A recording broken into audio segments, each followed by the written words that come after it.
네, 제가 마지막 발표를 맡은 한국행정연구원의 원서연입니다. 제가 시계가 없어가지고 가능한 한 시간을 안 넘기려고 보니까 여기 시계가 하나도 없길래 핸드폰을 갖고 왔는데 전화하려고 갖고 온 거 아니니까 오해하지 말아주시기 바랍니다. 혹시 시간을 너무 많이 초과하게 되면 땡땡을 쳐주세요. 아, 여기 시계가 몰랐습니다. 자, 오늘 제가 마지막 발표는 오늘의 주제가 네거티브 규제 전환의 성과 발전 방안인데요. 저는 규제 샌드박스 제도를 이제 발표를 합니다.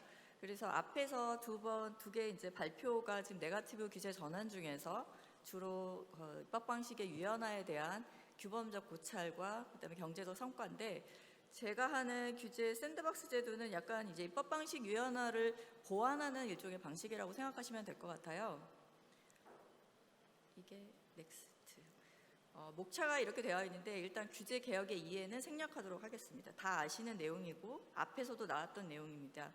두 번째로 이제 네거티브 규제에 대해서 앞에서 서승환 박사님께서 워낙 규범적인 내용을 자세히 설명을 해주셨기 때문에 제가 규범적 내용에 대해서 설명은 안 드리는데, 이제 여기 와 계신 분들 중에 네거티브 규제 전환과 규제 샌드박스가 도대체 무슨 관계가 있지? 라고 의문을 가지시는 분이 계실까봐 뭐 다 아는 분들은 다 아시겠지만 잠깐 설명을 하고 넘어가려고 요거는 그냥 남겠습니다. 이제 제가 사실은 네거티브 규제를 연구하기 시작한 게 첫 번째가 2015년인데요. 아까 이제 이영봉 교수님께서 얘기하실 때 처음 찾아보니 노무현 정부 때 시작했다. 저는 2015년에 연구를 시작했기 때문에 이 이전의 역사는 잘 모르겠고, 그럼 제가 연구를 시작한 2015년 이후부터만 간략히 말씀을 드리면, 사실 그때 이제 박근혜 정부 때 네거티브 규제 전환이 굉장히 적극적으로 적용이 됐습니다. 그래서 2015년쯤 됐을 때는 이미 네거티브 규제 전환이 됐던 사례들이 많이 나왔고요. 그래서 이 박근혜 정부 내내 네거티브 규제 전환이라는 그 핵심을 가지고 이제 네거티브 규제로 바꾸는 작업이 시행이 됐는데, 그게 등장하게 된 계기가 사실은 아까 이제 말씀하신 것처럼 저희 원장님이 그 환영사에서 말씀하신 것처럼 미국에 가면은 유턴 금지라고 되어 있는 데서는 유턴이 금지가 되고 나머지는 다 되는데, 우리나라는 유턴이라고 써 있는 데서만 유턴이 된다. 이렇게 가장 쉽게 설명을 해주신 거거든요. 그래서 이게 언뜻 듣기에는 굉장히 좋은 전환 방식이거든요. 그러면 이제 하지 말라고 하는 것만 빼놓으면 다 하면 되겠네? 라고 해서 그때 당시에 가장 문제가 됐던 거는 신산업 분야에서 새로운 제품과 서비스가 등장을 할 때마다 규제에 가로막혀서 건건이 안 되는 게 너무 많았던 거예요. 그래서 정부에서는 이걸 언제 하나하나 다 개선하고 있지? 효과가 너무 제한적이다. 그래서 한꺼번에 할 수 없는 것만 금지하고 나머지는 모두 다 시키자라고 하는 이제 발상의 전환인 거죠. 그래서 이제 네거티브 규제가 등장이 되었는데, 하다 보니 문제가 뭐냐면, 제가 이제 그때 당시 막 연구를 하면서 어떤 규제를 네거티브로 바꿀 수 있을까도 저도 같이 연구를 해봤는데, 우리나라 규제의 가장 대표적인 방식 중에 하나가 인허가거든요. 인허가가 리스트로 규정하는 방식은 아니기 때문에 아무리 리스트로 바꾼다고 해도 할 수 있는 건 할 수 없는 거 리스트로 바꿀 수 있는 거는 전체 규제, 그때 당시 가지고 있었던 15,000건의 규제 중에서 몇 건이 안 됐던 거죠. 그래서 이 또한 발상의 전환은 굉장히 좋았는데 적용할 수 있는 규제의 수가 너무 제한적이었어요. 그래서 그 다음으로 이제 등장하게 된 것이 포괄적 네거티브 규제입니다. 우리나라의 규제 그 많은 15,000건은 2015년 기준이고, 2015년에 규제 그 개수 카운팅하는 시스템이 바뀌면서 지금은 규제 개수가 아예 이제 오픈이 안 되어 있는데, 이 포괄적 네거티브 규제의 핵심 내용은 사실 네거티브 규제라는 이 발상의 전환, 그러니까 기존의 포지티브 규제에서 네거티브 규제로 전환하자는 발상의 전환은 인정하되 계승하되, 그 네거티브 리스트로 바꿀 수 있는 것 외에 더 많은 신산업 분야의 기업들이 가지고 있는 규제로 인해서 사업하기가 너무 어렵고 신제품을 만들기가 어렵다라고 하는 거를 제한하고 있는 특정 규제 유형들이 무엇인지를 찾아내서 그 유형들을 이참에 다 바꿔버리자라는 이제 발상에서 시작이 되었다고 보시면 될 것 같아요. 그래서 이제 나온 게 저희가 지금 앞에서 나눴던 입법 방식의 유연화에서의 4가지 유형인 거죠. 그런데 아까 서성환 박사님도 얘기를 하셨지만, 저도 2015년에 해외제도 엄청 많이 찾아보고 국조실에서도 요청이 많이 왔고 OECD에도 물어보고 다 물어봤는데, 네거티브 규제라는 것은 사실 규제개혁 제도로서 인정이 되는 것은 아니고요. 어느 나라도 네거티브 규제 방식만으로 인정하고 있는 나라는 없고, 뭐 다 포지티브 방식이 필요하면 포지티브로 결정하되 가장 핵심적인 게 아까 서성만 선생님도 얘기하셨지만 위험이 안정이 아주 확실히 되어 있지 않은 건 무조건 포지티브 방식이 기본적으로 원칙적으로 적용되는 것이 맞다라는 건 정설이고요. 그런데 그렇지 않은 상황에서 자유롭게 시장의 자율성을 인정해 줄 수 있는 부분에서는 네거티브 규제로 가는 것이 맞다라는 게 일반적인 모든 사람들이 이제 동의하는 방식이라고 보면 될 것 같습니다. 근데 이제 이때 당시에 입법 방식 위원회에서 네거티브 리스트에서 4가지 방식으로 바꿨지만 이 4가지로 이 4가지 입법 방식 위원회를 전부 다 그러면 가능한 상태로 다 바꾸면 그럼 우리나라의 신산업 분야 또는 모든 산업 분야의 기업의 불만은 다 없어질 것이냐?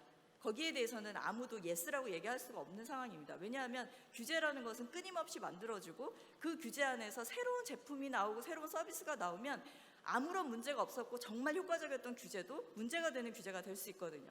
그러다 보니까 실제로 입법 방식을 한꺼번에 전부 다 바꾸는 것도 불가능하지만 그렇게 바꾼다고 해서 그럼 기업이 갖고 있는 불만이 모두 다 없어질 것이냐? 그렇지 않다는 거죠. 그래서 방식이 생각이 이제 그때 이제 국조실이랑 뭐 정부에서 생각했던 방식은 어쨌든 입법 방식의 위원회는 입법을 가지고 있는 부처나 입법 기관에서 해결을 해야 되기 때문에 탑다운 방식으로 내려오는 거고요. 그 안에서 물론 이런 법을 바꿔주세요라는 그 시장의 요구는 받아들일 수 있지만 결과적으로는 탑다운 방식으로 바꾸는 방식인데 그거 말고 이 법이 바뀌는 거는 그대로 진행을 하되 그때 개별적인 사안에 대해서 기업에서 요구하는 그 사안이 있다면 그거를 입법이 바뀔 때까지 기다리세요라고 얘기하는 게 아니라 우리가 빨리빨리 대응을 해서 예외적으로라도 허용을 해서 시장에 출시하게끔 만드는 이러한 바텀업 방식의 제도가 보완적으로 필요하지 않겠냐라는 거에 동의를 하게 된 거죠. 그래서 이제 규제 샌드박스라는 제 이름이 뭐 물론 이제 영국에서 시작된 거겠지만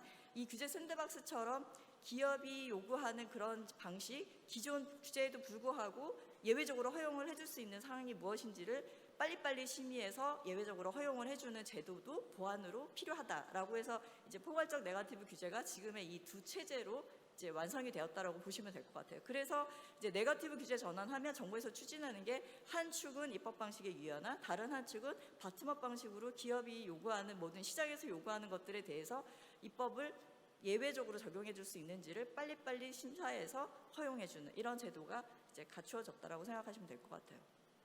그래서 이제 제가 오늘 맡은 거는 이제 규제 샌드박스 제도인데 규제 샌드박스 제도는 지난주에도 저희가 다른 학회에서 제가 발표를 했지만 규제 샌드박스는 너무 많이 유명해져서 지금은 처음 도입할 때만 해도 2019년에 저는 아직도 기억이 나는 게 막 신문 기사들이 전화가 와요.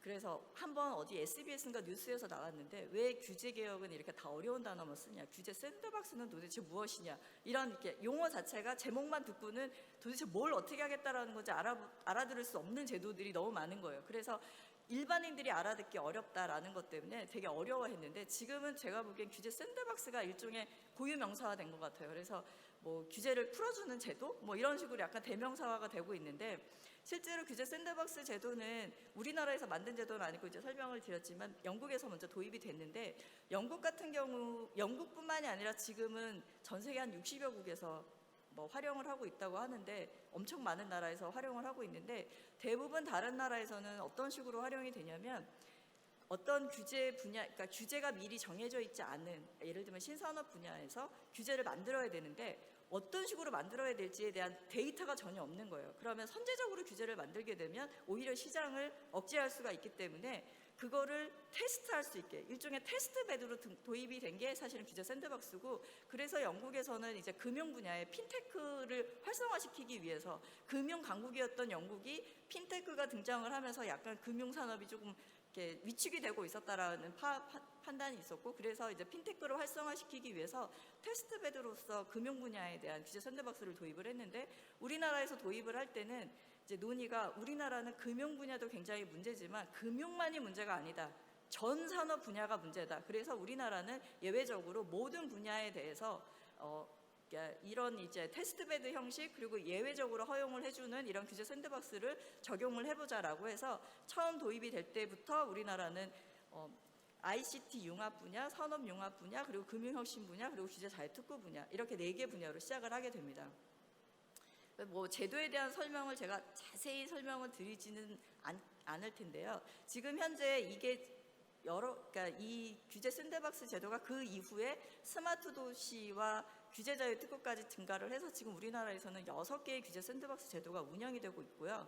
뭐 처음에는 금융 분야만 시작했던 영국도 지금은 굉장히 많은 분야, 한 대여섯 개 분야로 확장이 되고 있고, 영국뿐만 아니라 다른 나라들도 대부분 다른 분야로 확장이 되고 있어서 사실 어떻게 보면은 여러 분야에 대한 규제 샌드박스 제도는 우리나라가 훨씬 더 선제적으로 도입을 해서 운영을 하고 있었다라고 생각이 됩니다. 근데 이제 이 여러 가지 6개의 규제 샌드박스 제도가 크게 보면 두 가지 축으로 운영이 되는데, 하나는 임시허가고 하나는 실증특례고요. 임시허가 제도는 법이 미비할 경우에 허가를 받으면 임시허가지만 반드시 이게 정식허가와 동일한 효력을 가지는 제도이고요. 실증특례는 그렇지가 않아요. 지금 현재 법에서 그러니까 법에서 금지를 하고 있는데, 이게 예외적으로 도입이 돼서 법을 바꿔도 될까를 실증하기 위해서, 일종의 실증특례는 테스트베드로서의 역할을 하는 거고, 임시허가는 받는 즉시 정식허가와 동일한 효과를 내는 방식입니다. 그래서 초창기에는 우리나라에서는 임시허가로 신청이 많았는데, 지금 전체 한 3년간 600건 이상이 그 규제 샌드박스에서 승인을 받았는데, 그 중에 아마 80% 이상이 실증특례로 인정을 받은 것으로, 승인을 받은 것으로 제가 알고 있습니다. 그러니까 임시허가보다는 오히려 이 테스트베드 성격으로 우리나라에서도 많이 운영이 되고 있다라고 보시면 될 것 같고요. 심의 절차는 뭐 이제 지금 6개의 기관에서 운영을 하고 있고, 각 분야에서 이제 어떤 식으로 운영을 하고 있는지는 각 그 분야별로 주관 부처에 따라서 약간씩 다른 운영을 하고 있습니다. 그래서 이거는 이제 지금 현재 규제 샌드박스에서 총 688건이 이제 승인이 되었던 사례고, 각 분야별로 몇 건씩 되어 있는지를 보여주는 사례입니다. 근데 이제 문제는 뭐냐면, 이제 규제 샌드박스가 이런 식으로 해서 만들어졌는데, 이제 오늘의 주제가 네거티브 규제 전환의 성과와 발전 방안이잖아요. 그럼 이제 규제 샌드박스에 대한 성과와 발전 방안을 이제 저희가 제시를 해야 되는데, 정부에서 이제 보여주는 내용들에서 이제 수치상으로, 뭐 아까 양형현 박사님은 직접 막 경제적 효과를 분석하고 하셨는데, 이거는 이제 정부에서 발표한 승인에 따른 이제 경제적 효과 분석이 있기 때문에 뭐 제가 한 거는 아니고요. 근데 여기에 이제 전체적으로 보면 굉장히 효과가 많이 나온 것처럼 이제 보여집니다. 근데 저는 이 규제 샌드박스가 항상 논란이 되는 제도 중에 하나예요. 뭐냐면 긍정적인 평가와 부정적인 평가가 공존하고 있는 제도라고 볼 수 있습니다. 그러니까 뭐 모든 제도가 다 그렇겠죠. 완전히 모두 다 찬성하는 제도도 없고 모두 다 반대하는 제도도 없겠지만, 이 규제 샌드박스만큼 논란의 여지가 많은 제도는 없는 것 같아요. 그러니까 불만이 있는 쪽에서 생각할 때는 이 제도가 굉장히 문제가 많은 제도이고, 이거에 대해서 이제 효과를 본 입장에서 보면 이 제도만큼 좋은 제도가 없는 이런 제도인 거죠. 그래서 저는 약간 이제 제가 평가할 때는 보면, 저는 규제 샌드박스를 운영하고 있는 공무원들의 그 지난 3년간의 노력을 다 봤어요. 보면 열심히 한 걸로 치면 120점인 것 같아요. 100점 만점에 120점. 그런데 이제 항상 제도가 그렇잖아요. 열심히 하는 게 중요해, 잘하는 게 중요하지. 그럼 잘했느냐에 대해서는 100점 만점은 아니라고 볼 수는 있겠죠. 왜냐하면 불만이 있는 사람들이 있기 때문에. 그래서 이제 전체적으로 봤을 때 승인 현황은 굉장히 건수는 많아요. 이게 아마 전 세계적으로 규제 샌드박스를 운영하고 있는 나라들이랑 비교했을 때 우리나라만큼 승인 건수가 많은 나라는 없거든요. 일본이나 영국도 마찬가지고, 독일 같은 경우도 테스트베드로 사용을 하기 때문에 법이 바뀐 사례는 거의 나와 있지 않고 그냥 운영을 하고 있는 거죠. 어떤 식으로 법을 바꾸면 될까를. 근데 우리나라는 법이 실제로 바뀌고 뭔가 효과가 나온 사례가 굉장히 많은 거예요. 그래서 건수로 보면 우리나라가 진짜 전 세계 최고입니다. 근데 약간 이거에는 이제 장단점이 있는 거죠. 건수는 그런데 항상 규제 개혁하면은, 아까 뭐 이영문 교수님의 기조발제에서도 나왔지만, 우리가 숫자만 가지고 잘했다 못했다 얘기할 수는 없는 거기 때문에, 그럼 건수가 많다고 해서 항상 효과가 100% 났느냐라고 얘기할 수는 없는 거고, 개별 건에 대한 품질이나 아니면 그 사람들의 만족도가 좀 다를 수 있기 때문에, 저는 무조건 많았다고 해서 무수하다라고 보지는 않지만, 그럼에도 불구하고 전 세계에서 항상 제일 승인 건수가 많았기 때문에 그런 측면에서는 나름대로는 열심히 노력했다라고 이제 평가를 할 수 있을 것 같습니다.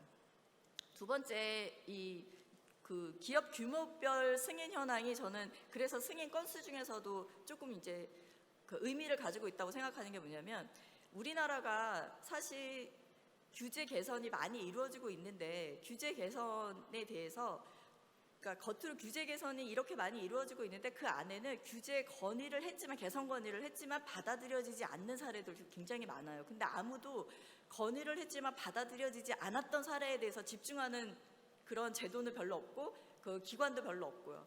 근데 이 안에서 보면 대부분 아마 건의를 했을 때 되는 사례는 대기업인 경우에는 건의를 하면 많이 된다라고 들었어요. 그래서 그러니까 오래전에 저희가 규제 혁신 과제에 대해서 이제 연구를 할 때 나왔던 것 중에 하나가 뭐냐면 예전에 우리나라에서 갤럭시 핸드폰을 만드는데 갤럭시 핸드폰 안에 뭐 맥박인지 혈압 측정 기능을 넣었더니 식약처에서 얘는 의료기기 인증도 같이 받아야 된다.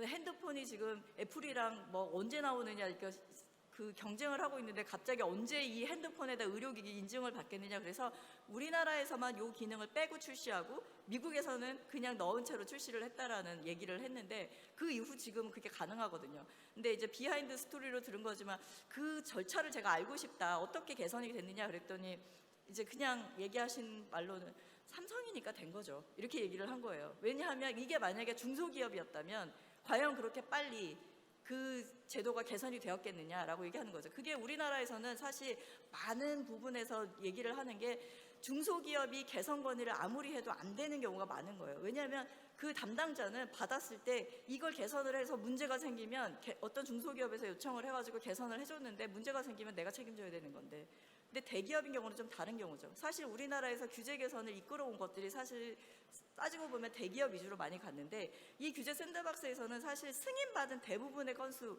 400건 이상이 중소벤처기업이라는 게 사실은 의의가 있는 거죠. 그러면 이 규제 샌드박스 제도를 통해서 대기업들도 물론 얼마든지 승인을 받을 수는 있지만 이 규제 샌드박스 제도가 대기업한테는 있으면 좀 좋은 제도, 없어도 나는 얼마든지 승인을 받을 수 있고 어쨌든지 규제 개선을 추진할 수 있는 그런 방법이 있는데 중소기업에게는 없었는데 이게 중소기업한테는 굉장히 큰 의미가 있었다는 거죠. 그래서 저는 단순히 승인 건수가 전 세계 최고라는 것보다는 두 번째 이 중소기업들이 승인을 많이 받았다는 점에서 사실은 어느 정도 소기의 목적은 달성하지 않았나라는 생각이 듭니다.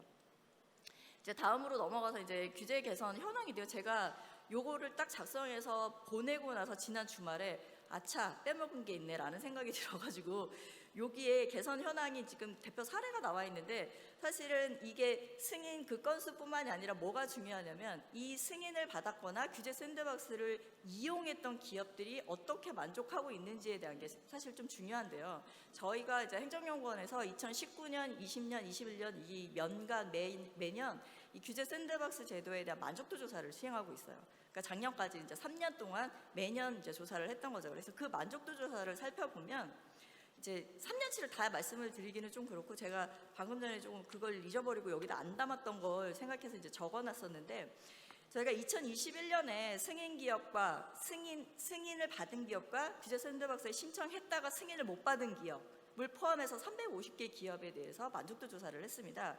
근데 만족도 조사의 결과가 사실 저희도 이 결과를 보고 공산당인가? 생각이 들 정도로 만족도가 높게 나왔어요. 그러니까 88%가 만족이에요. 매우 만족 또는 만족. 근데 불만족하는 거는 12%예요. 근데 이게 사실 2019년에는 신청한 기업을 모두 다 한 게 아니라 승인받은 기업만을 대상으로 만족도 조사를 했어요. 그러니까 당연히 높게 나올 수밖에 없다. 왜냐하면 나는 규제 샌드박스를 통해서 승인을 받았기 때문에 그 사람들의 만족도가 높잖아요. 그래서 저희가 이제 그 다음엔 승인 받지 못한 기업들, 승인을 못 받은 기업들까지 포함시켜서 만족도 조사를 한 건데 그 결과도 사실 18%가 만족이고 이거를 승인 기업과 승인 못 받은 기업, 그러니까 신청은 했지만 승인 못 받은 기업으로 나눠서 보면 승인 기업은 88.2%가 만족이었는데 신청을 했다가 승인을 못 받은 기업은 85%가 만족을 했다는 거예요.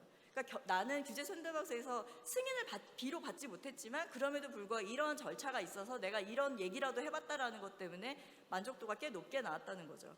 그리고 이 대상으로 이제 삼았던 거는 지금 스마트시티 그러니까 규제자의 특구, ICT 융합, 그다음에 산업 융합, 그리고 금융 분야 이렇게 5개 분야에서 승인을 받았거나 또는 승인을 못 받은 신청했다 승인을 못 받은 기업 350개를 대상으로 했을 때 이 정도의 이제 만족도가 나왔습니다. 그래서 저희가 절대 이거 조작한 거는 아니고요. 그래서 뭐 저희가 조사를 하고도 의외로 규제 샌드박스를 이용하는 사람들이 만족도가 높구나라는 걸 이제 생각을 했는데 이제 문제는 그 안에 신청했다가 뭔가 내가 생각한 거하고 다르게 흘러가거나 이래서 불만족한 사람들도, 불만족한 기업들도 일단은 한 15%, 12%에서 15% 정도는 불만족하고 있다라는 것이니, 이 제도에 대해서, 그리고 만족한다고 해서 모든 게 만족이라기보다는 그래도 이런 제도가 있어서 나의 답답함을 얘기라도 해볼 수 있다라는 것 때문에 만족이 나왔을 수도 있기 때문에, 뭐 향후 당연히 제도 개선은 필요하다라고 보지만 일단 이제 만족도는 그 정도가 낮다라고 말씀을 드리겠습니다. 그리고 경제적 효과 같은 경우는 이제 정부에서 이제 추진을 하면서 각 그 부처에서 이제 지금 6개 부처, 아니 5개 부처, 6개 제도가 운영이 되고 있는데, 이 안에서 어느 정도의 그 경제적 성과가 맞는지, 그래서 이거를 좀 여러 가지로 나눠서 제시를 하고 있는데, 첫 번째는 사실 뭐 어떤 분이 그 얘기 지난주에 할 때도 그랬어요. 투자 유치가 경제적 성과인가요? 라고 얘기를 하시는데, 이제 정부 입장에서는 이러한 벤처 기업이, 이제 벤처 기업들은 대부분이 투자를 받아서 운영이 되거든요. 처음부터 그 많은 매출을 낼 수 없는 기업들이 많거든요. 왜냐하면 아이디어를 가지고 내가 이걸 설명하고 다니면 많은 이제 돈이 많은 기업에서 거기에다가 괜찮으니 투자를 하겠다라고 해서 돈을 투자를 하면 그걸 가지고 그 아이디어를 확산시켜서 이제 뭔가 모델을 만드는 그런 상황이 되는데, 그런 상황에서 이 규제 샌드박스에서 허용을 받으면 기존의 규제에 막혀서 사업 자체가 불투명했던 게 사업을 해볼 수도 있겠구나라는 전망이 생기다 보니까 다른 유수의 기업으로부터 투자를 받을 수 있다라고 하더라고요. 그래서 그런 이유로 투자를 많이 받은 그런 사례들이 있어서 이제 투자 유치 현황이 지속적으로 증가를 하고 있고, 그다음에 이제 매출 증가는 당연히 사업을 못했는데 사업을 할 수 있게 되니까 매출이 증가하죠. 제가 지난주 사례에서도 뭐 말씀을 드렸던 것 중에 하나였는데, 이 규제 샌드박스 이 거의 초기에 그 허가를 받은 그 기계 중에들, 그러니까 완전히 2019년 초반에 승인을 받았던 것들은 그 전에 한 3년, 4년 동안 규제 개선을 위해서 노력을 했는데 번번이 막혔던 것들이 일시에 신청이 엄청 많이 들어왔어요. 규제 샌드박스 같은 게 오픈을 하면서. 그래서 그때 이제 받았던 것 중에 대표적인 사례가 뭐가 있었냐면, 그 3D 프린터기를 이용해서 카페라떼 위에 그림을 그려주는 그런 기계였어요. 근데 이 기계가 원래 우리나라에서 이 3D 프린터기를 통해서 카페라떼 주문을 하고 내가 사진을 그 핸드폰에서 전송을 하면 그 사진을 카페라떼 위에다가 딱 올려주는 거예요. 색소로. 3초 만에. 그러면은 카페라떼를 받았을 때 그 위에 내가 원하는 그림이 뭐 라이온이 하나 그려져 있다든지 뭐 이런 식으로 이제 마시는 거죠. 근데 이 기계가 우리나라에서는 승인을 못 받았어요. 왜냐하면 우리나라 식약처의 기준에 식용 색소를 이용할 수 있는 음식물이 포지티브 리스트로 결정이 되어 있었어요. 5개 종목 외에는 이 식용 색소를 사용할 수가 없게 되어 있었는데, 그 식용 색소를 사용할 수 있는 음식물에 커피가 없었던 거죠. 그래서 이 기계가 허가를 못 받은 거예요. 그랬는데 규제 샌드박스를 통해서 허가를 받아서 이제 이게 판매가 되는 거죠. 근데 이 판매가 되기 전에도 이 업체는 이 기계를 만들어서 동남아에 판매를 하고 있었어요. 우리나라에서만 못 팔았지 동남아에서는 판매를 하고 있었고, 우리나라 그 프로그램 중에 짠내 투어라고 돈 없이 여행하는 프로그램이 있었는데, 그 프로그램에서 연예인들이 어느 그 지역의 명소라고 하면서 찾아간 카페가 그걸 해주는 카페였던 거예요. 동남아인데. 우리나라에서는 저 기계를 만든 나라가 우리나라 업체인지도 모르고 그 카페는 그걸 가지고 유명 업소가 되는데 우리나라에서는 그 기계를 팔 수가 없는 이런 이제 아이러니한 상황이었던 거죠. 그런 것들이 사실은 규제 샌드박스를 통해서 많이 이제 완화가 됐다기보다 승인이 돼서 이제 허용이 돼서 지금은 자유롭게 팔 수 있는 그런 것들로 인해서 이제 매출 증가는 당연히 기여를 할 수밖에 없겠죠. 그래서 매출 증가에도 기여를 많이 하고, 이제 고용 증가는 당연히 이제 업체들이 이렇게 매출이 증가가 되면 당연히 여러 명을 더 많이 그러니까 고용을 할 수밖에 없기 때문에 고용 증가는 따라갈 수밖에 없다라고 생각이 들고, 이제 이런 여러 가지 지표들을 봤을 때 사실 규제 샌드박스가 만족도 면에서도 조금 높은 만족도를 유지하고는 있지만 실제로 경제적 효과 측면에서도 아예 없었다라고 볼 수는 없는 것 같아요. 그러니까 이 숫자를 우리가 어디까지 100%다 인정을 할 것이냐는 두 번째 문제고, 어느 정도의 이제 경제적 효과는 있었다라고 저는 이제 인정을 하고 싶은데, 이제 두 번째로 저희가 이제 살펴봐야 될 건 뭐냐면, 이 규제 샌드박스가, 그래서 저는 규제 샌드박스가 한 가지 의의가 있다고 하면, 기존의 우리나라의 규제 샌드박스가 들어오기 전에 규제 개혁의 체계를 보면 규제를 가지고 있는 그러니까 규제를 가지고 있는 소관 부처에서 그 규제를 개선해 주세요라는 이의를 받아요. 그런 다음에 내가 검토를 해요. 그래서 개선을 할지 말지를 결정하고 안 하면 왜 안 된다라고 얘기를 하면 되는 거예요. 근데 그냥 안 된다 하도 많이 얘기하니까 기업에서 여러 가지 이유로 안 되면 왜 안 되는지를 명확하게 알려달라고 해서 지금 규제 신문고 제도 같은 경우가 개편이 돼서 명확하게 일정 기간 안에 왜 안 되는지를 실무자가 실명으로 제시를 하게 되어 있어요. 그런데 그래서 규제 개혁 신문고가 굉장히 좀 개혁이 많이 됐음에도 불구하고 여전히 우리나라는 규제 개혁이 안 된다 위주로 가고 있거든요. 안 되는 이유는 여러 가지가 있어요. 근데 그냥 뭐 국민의 생명 안전에 위해가 돼서 안 된다, 시장 질서를 뭐 해줄 수 있다. 그러니까 사실 증거 기반은 아닌 거죠. 객관적인 근거를 대서 이러이러한 문제 때문에 안 된다가 아니라 우려, 이렇게 바꿨을 경우에는 이렇게 될지도 모른다라는 우려 때문에 사실은 안 돼 왔었던 거죠. 근데 이 규제 샌드박스 제도가 등장을 하게 되면서 사실 좀 차이가 있는 게 규제를 가지고 있는 부처가 아니라 규제 샌드박스를 운영하는 부처에서 왜 안 바꿔주냐, 규제를 좀 바꿔줘라, 이걸 개혁해줘야 되지 않겠냐라고 해서 제3자 입장에서 푸시를 하는 역할을 하고 있어요. 그러다 보니까 뭐 담당자인 부처에서는 이거 안 되는데 라고 하는데 운영하는 부처에서 왜 안 되냐, 그러니까 그 기업이 찾아가서 담당자에게 해달라 조르는 게 아니라 오히려 규제 샌드박스를 운영하는 부처 과장이나 국장님이 찾아가서 해달라, 이 부처 단위에서 협의를 하다 보니까 아무래도 과거보다는 조금 더 규제 혁신이 더 적극적으로 되는 측면이 있는 것 같아요. 근데 그럼에도 불구하고 이제 문제가 뭐냐면 이 규제 혁신에 이제 제가 아까 688건 중에 대부분이 실증특례라고 했는데 실증특례는 이미 기존 법에서 금지를 하고 있어요. 그런데 그 금지에도 불구하고 예외적으로 허용을 해주려면 조건이 있어야 되잖아요. 전체를 다 허용해 줄 수가 없는 거죠. 그래서 뭐 제한 조건을 둬요. 뭐 예를 들면 요 지역에서만 해봐, 아니면 요 조건 하에서 한번 해봐. 그래서 실증특례를 해본 다음에 문제가 없으면 그 다음에 바꿔주겠다, 규제를 바꿔주겠다가 이 조건인데,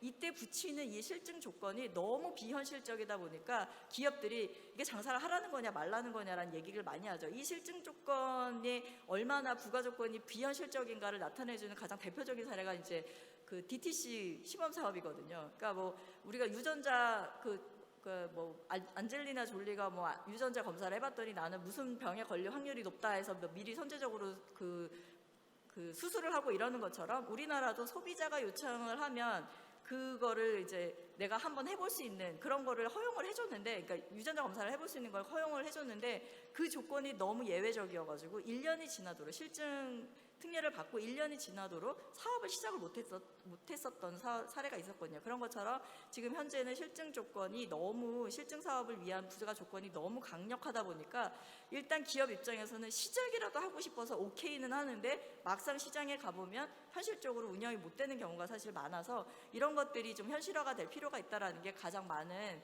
이제 요청이었습니다. 이제 두 번째는 이 규제 샌드박스로도 해결이 안 되는 이유가 하나는 뭐냐면 그 타다 사건 아시죠? 타다는 하려고 했는데 못했던 이유가 뭐냐면 택시업계에 엄청난 반발이 심했거든요. 근데 제가 아까 말씀드릴 때 제3자인 부처가, 규제 샌드박스 운영 부처가 푸시를 하기 때문에 오히려 개별 기업이 요청하는 거에 비해서는 효과가 높다고 했는데, 그럼에도 불구하고 결국 그 규제를 승인을 해줄 것이냐 말 것이냐를 결정하는 거는 그 규제를 가지고 있는 소관부처예요. 그러다 보니까 소관부처가 끝까지 반대를 하면 안 되는데, 이 경우에 이해관계자들이 막 택시업계가 들고 나서서 막 너무 반대를 하고 막 이렇게 되면 소관부처에서는 굉장히 부담을 갖게 되는 거죠. 이 규제를 허용을 해주는 거에 대해서. 그래서 사실은 이해관계자가 아주 심각하게 대립하는 사례인 경우에는 부처 안에서도 해결이 어려운 경우가 많아서 그동안의 규제 샌드박스에서 번번이 그 문턱을 넘지 못했던 사례들이 대부분 이런 이해관계자들의 갈등이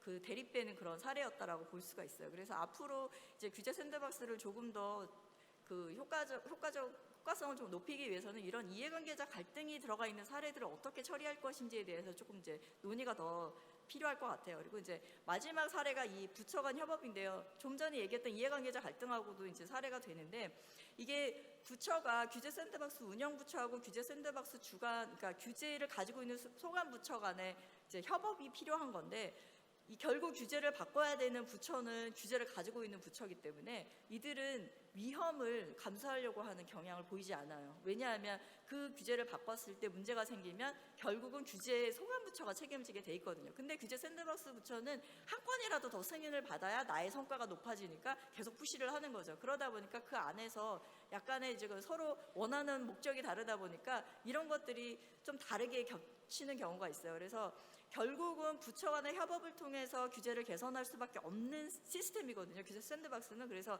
이 시스템 내에서 부처 간의 협업을 좀 더 원활히 할 수 있게 뭐 여기 국조실 이제 국장님도 와 계시지만 어떻게 국조실에서 이거를 조정을 할 수 있는 역할을 할 것인가, 뭔가 좀 더 강력한 권한을 가진 권한을 부여를 한다든지 뭐 이런 좀 대안이 진다면 이제 이번 정부에 들어서 규제 샌드박스를 하면서도 조금 더 높은 아니면 우리가 기대했던 만큼의 효과를 나타낼 수 있지 않을까라는 생각이 듭니다. 네, 이상 발표를 마치겠습니다. 감사합니다. 네, 지금까지 원소연 센터장님의 발표가 있었습니다.